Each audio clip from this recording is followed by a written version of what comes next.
Iacta cogitatum tuum Domino, et ipse te elutriet. Lança os teus pensamentos no Senhor, e Ele cuidará de ti. Pelo sinal da Santa Cruz, livrai-nos Deus nosso Senhor dos nossos inimigos, em nome do Pai, do Filho e do Espírito Santo. Amém. Vamos sentar-se, amados irmãos. Hoje, então, nesse 10º domingo depois de Pentecostes, a Igreja traz para nós uma lição muito importante sobre a necessidade da humildade para nós fazermos oração. Se queremos ser atendidos por Deus, é preciso a humildade, é preciso reconhecer o nosso lugar e, como diz essa frase dos Salmos, é preciso lançar o nosso pensamento no Senhor, como se fosse um dardo. Iacta cogitatum tuum in Domino. Lança o teu pensamento no Senhor e Ele cuidará de ti. Nós precisamos nos colocar debaixo do cuidado, debaixo da proteção de Deus e reconhecer a nossa dependência de Deus, nosso Senhor. Só assim a nossa oração será atendida. E para que isso fique claro, vamos olhar um pouco para a oração do fariseu, que é um exemplo de como nós não devemos rezar. E que, infelizmente, muitas vezes, a nossa oração e a nossa própria vida acaba sendo muito parecida com a oração desse fariseu do Evangelho de hoje. Jesus nos diz que o fariseu entrou no templo para poder fazer a sua oração. E quando ele entra no templo para rezar, ele fica de pé. Não porque essa era uma maneira confortável ou mais penitente de rezar, mas ele fica de pé porque ele quer chamar a atenção. Por isso, o fariseu fica de pé, porque ele quer que os outros olhem para ele enquanto ele está rezando e elogiem o seu comportamento. Então, a primeira coisa que nós devemos ter cuidado na nossa oração é seguir o conselho de Jesus. Quando fordes orar, fecha a porta atrás de ti no teu quarto e reza escondido, porque Deus que vê no escondido escutará a tua oração. Portanto, quando nós formos rezar, nós não devemos fazer nada para aparecer, nada para chamar a atenção, mas devemos rezar no nosso interior, no recolhimento, no escondimento com Deus. E depois, diz o evangelista São Lucas, que o fariseu começa a rezar no seu interior. E São Basílio Magno vai dizer que o fariseu reza no interior não porque ele está fazendo uma oração silenciosa, mas porque a sua oração não consegue sair de si mesmo. É uma oração que fica rodeando a si próprio, que olha somente para si e não consegue sair para chegar até Deus. Por isso que Jesus disse nessa parábola que o fariseu rezava no seu interior, dizendo, ele rezava no interior porque a sua oração olhava somente para si, somente para as suas obras, somente para aquilo que ele fazia. E de fato, quando a gente olha a oração, o restante da oração, tudo que o fariseu fala é apenas apontado para si, o que eu não fiz, o que eu fiz, e não é apontado para Deus. Não olha para a beleza de Deus, para a misericórdia de Deus. Não olha para o outro que precisa da nossa oração, da nossa intercessão, mas olha somente para si. Por isso que o fariseu, de pé, chamando a atenção, orava no seu interior. Ou seja, rezava olhando para si mesmo, sem olhar para Deus. Por isso que a sua oração como que ficava presa em si e não chegava em Deus. Por isso que é uma oração que diz o evangelista no interior, porque estava presa no próprio fariseu. E quantas vezes, amados irmãos, a gente reza assim também? A nossa oração acaba girando em torno do nosso próprio umbigo. A gente não consegue pensar no outro, a gente não consegue às vezes rezar pedindo a conversão do nosso próximo, a gente não consegue rezar louvando a Deus, agradecendo a Deus por tantos dons que Ele realizou em nós. Olhar para a beleza de Deus, para a beleza da criação, para a beleza da liturgia, para a beleza da igreja e louvar a Deus, agradecer a Deus por isso, A nossa oração não pode ser somente voltada para aquilo que eu faço, para aquilo que eu preciso, para as minhas necessidades. A minha oração não pode ser voltada para mim, mas precisa ser voltada para Deus. Isso não pode ser como o fariseu que rezava no seu interior.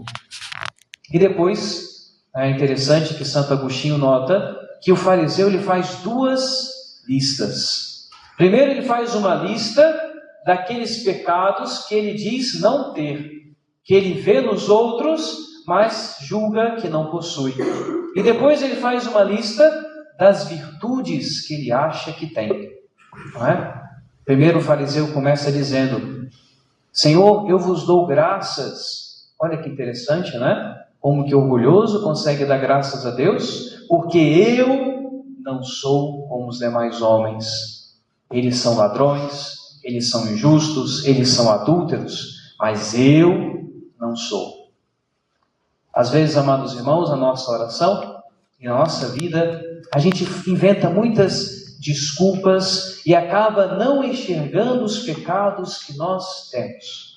Às vezes, quando nós vamos fazer o nosso exame de consciência, se é que o fazemos, a gente olha para nós, para a nossa vida, e a gente não enxerga o que está no interior dos mandamentos. A gente olha só por cima. É como se no nosso quarto a gente desse aquela limpeza por cima, mas é preciso às vezes lavar, é preciso esfregar para poder sair, para arrancar aquilo. Porque se a gente só passa às vezes um paninho, a sujeira, a poeira ainda fica agarrada. Assim também, quando nós vamos fazer uma confissão, por exemplo, a gente precisa olhar, a gente precisa esmiuçar um pouco mais. O fariseu dizia: eu não sou ladrão, eu não sou injusto, eu não sou adúltero.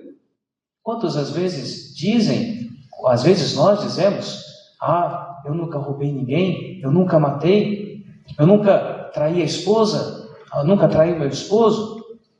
Mas a gente precisa esmiuçar um pouco mais. Às vezes tem pecados ali que a gente precisa nos corrigir, às vezes tem defeitos que a gente precisa melhorar, imperfeições que a gente pode tirar de nós.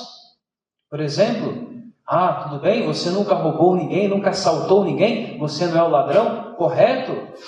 Mas às vezes pode ser, por exemplo, que o patrão, ele retém, sem motivo justo, o dinheiro, o salário do seu empregado e não paga, atrasa, não paga no dia certo. Pode ser que o empregado, por exemplo, ele, no seu serviço, ele fica enrolando o patrão. Durante o tempo que ele deveria estar trabalhando, ele fica fazendo outras coisas, ele fica enrolando, fica no celular, não faz o trabalho direito. Às vezes na escola, a gente vai para estudar, a gente vai para aprender na faculdade, a gente fica passando o tempo e não procura aprender, aprofundar o conhecimento necessário para a nossa vida profissional, para o nosso futuro. Isso é uma espécie de roubo. A gente está roubando o dinheiro que não nos pertence, a gente está roubando o tempo do trabalho, a gente está roubando o tempo do estudo. Então a gente precisa aprender a aprofundar um pouco mais nos mandamentos, não ficar só na superfície como o fariseu.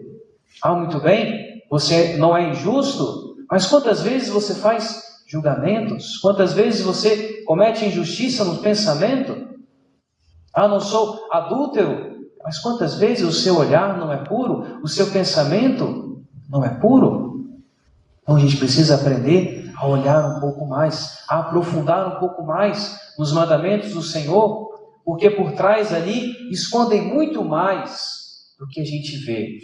E a gente, com a graça de Deus, precisa ir cavando, precisa ir aprendendo, para que a nossa oração, a nossa vida, não seja como a vida do fariseu, não seja como a oração do fariseu.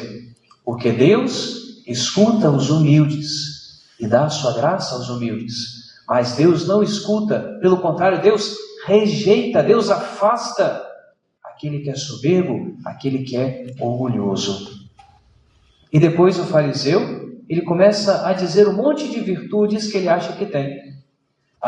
Eu jejuo 2 vezes na semana, eu pago o meu dízimo de tudo aquilo que eu possuo. É certo?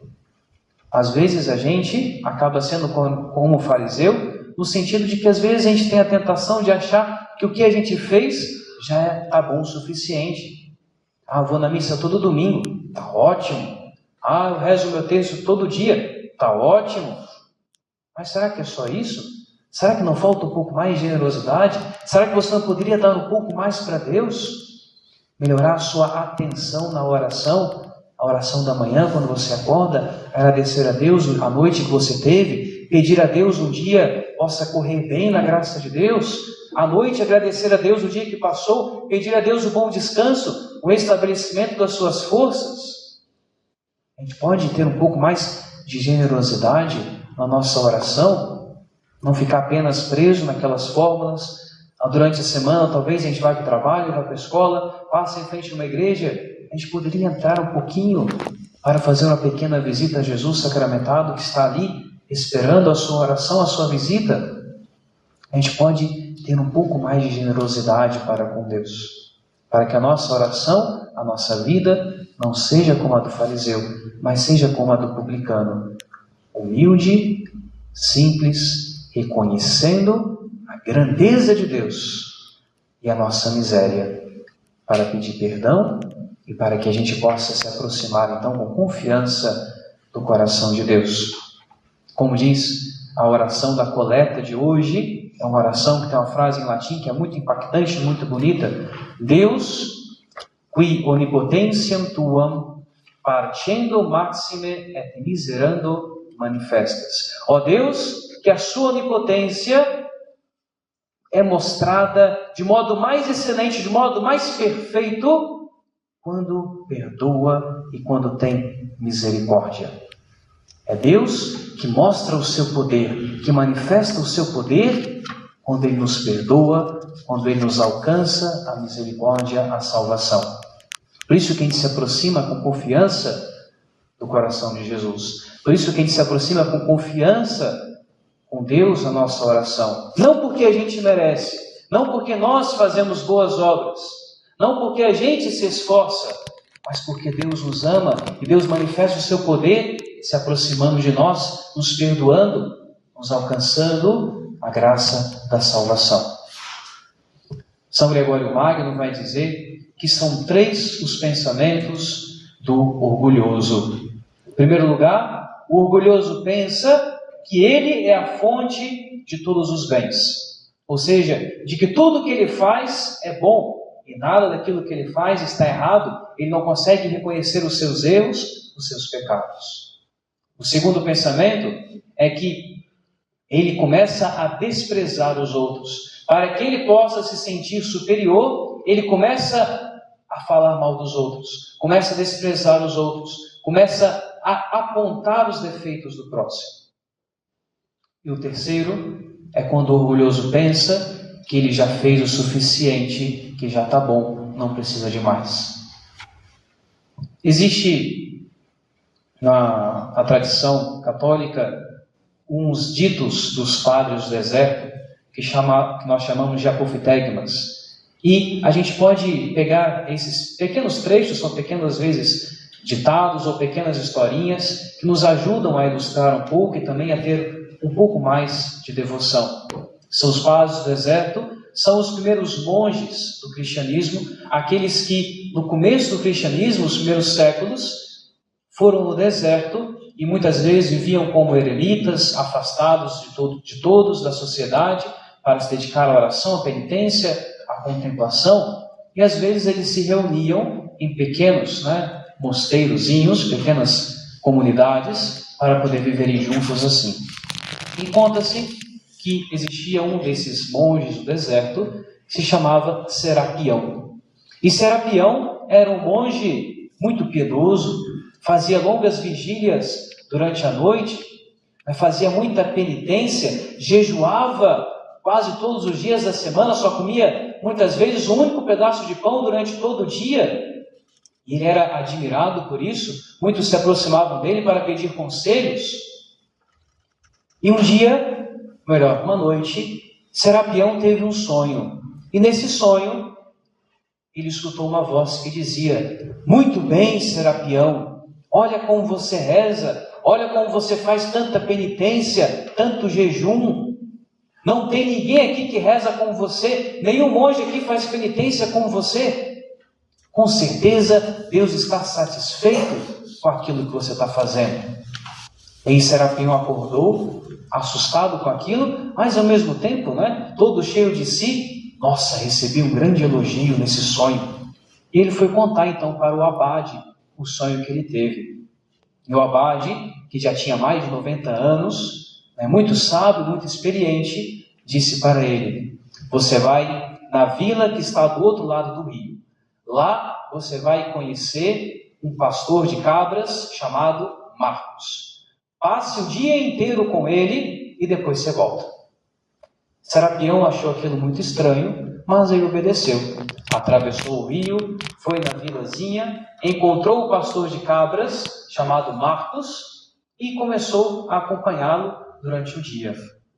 E ele viu que Marcos era uma pessoa um tanto engraçada, era analfabeto, não sabia ler, não sabia escrever, ria alto das coisas, às vezes conversava com as cabras que ele tinha como se fossem suas amigas. E ele, achando aquilo muito estranho, mas obedecendo, passou a acompanhar Marcos ao longo do dia. E ele viu que, logo quando ele ia para o campo com as suas cabras, ele repartiu o único pedaço de pão que ele tinha, dando a metade para um pobre mendigo que ficava na porta da cidade. Ele viu que, ao chegar no pasto, ele cuidou com muita paciência, com muita delicadeza, da perna quebrada de um pequeno cabritinho, que muita não ficava parado, que às vezes dava coice nele, enquanto ele tentava ali curar daquela ferida, passar o remédio, e toda a paciência do mundo com aquele cabritinho. E ele viu como que Marcos rezava. Várias vezes ao longo do dia, ele levantava os olhos para o céu e dizia: Senhor, eu sou um bruto e não sei rezar, mas eu vos amo. Lembra da minha mãe que está doente e melhore ela um pouquinho. E não se esqueça de mim, que sou um pobre pecador. Ele ficava dizendo essas frases ao longo do dia e às vezes sentava numa pedra e ficava olhando para o céu com um sorriso no rosto. E Serapião percebeu de que ele estava o tempo todo assim conversando com Deus, como se fosse com um amigo. Acabou o dia, Serapião voltou para o mosteiro e contou para o abade o que ele tinha visto. Olha, eu vi um homem simples, não conhecia os salmos, não sabia rezar como nós rezamos, mas a oração dele era muito bonita. Eu fiquei envergonhado. E o abade disse: pois é, às vezes a nossa oração é como os pássaros que voam para o céu.